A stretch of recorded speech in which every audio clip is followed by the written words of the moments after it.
Le cinéma, avec la sortie demain sur les écrans du nouveau film d'Éric Rohmer, L'ami de mon ami. Décidément, Éric Rohmer aime bien les villes nouvelles, puisque 3 ans après Les Nuits de la pleine lune, tourné à Marne-la-Vallée, l'auteur de La collectionneuse a posé cette fois ses caméras à Cergy-Pontoise, dans le Val d'Oise.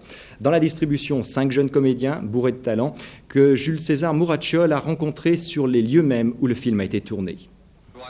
Qui aime qui, comment et pourquoi, c'est la carte du tendre 87 que nous livre Éric Rohmer avec son dernier film tourné à Cergy-Pontoise.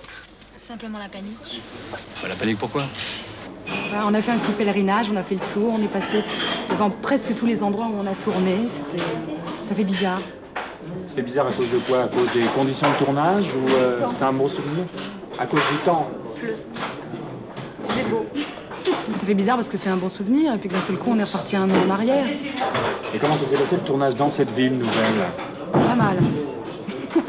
Non, très bien. Le tournage s'est passé d'une façon assez difficile parce qu'il y a sans arrêt des gens qui s'arrêtent devant la caméra et qui regardent. Donc pour les comédiens, c'était pas très simple, pas très confortable parce que comme Éric Rohmer tenait à avoir vraiment la vérité de ce qui se passe dans Cergy et ne pas prendre des figurants professionnels, il fallait sans arrêt improviser avec des temps. On te trouve très jolie. Pas aussi jolie que Léa. Le personnage de Rohmer est quelqu'un qui... Enfin, pour moi, c'est quelqu'un qui a beaucoup de facettes. C'est-à-dire qu'il a une relation de complicité avec ses acteurs. Et il nous met en confiance au cours de toutes les conversations qu'on a avec lui, puisqu'on le rencontre très longtemps avant le tournage. Et pendant le tournage, il nous donne une grande liberté dans un climat qu'il a créé et qu'il a... Est-ce que pour jouer ce rôle de Blanche, vous avez puisé dans votre vie personnelle ou dans vos relations? Vous savez, c'est une sorte de patchwork, c'est-à-dire qu'évidemment on puise dans sa vie personnelle quand on est acteur, on est bien sûr tenté de prendre des choses de soi et c'est nécessaire. Et en même temps on utilise aussi des choses des gens qu'on rencontre. C'est un mélange, c'est un mélange aussi des indications que nous donne le metteur en scène. C'est toujours la même histoire. Je t'aime moi non plus. C'est le propos de Rohmer qui a placé 5 jeunes gens d'aujourd'hui sur l'échiquier des sentiments.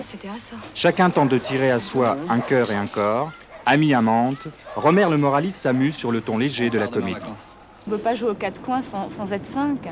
Au début, j'occupe l'un des coins, c'est parce que je libère Dardar que ça change les places. Oui, c'est l'œil extérieur, oui, c'est important.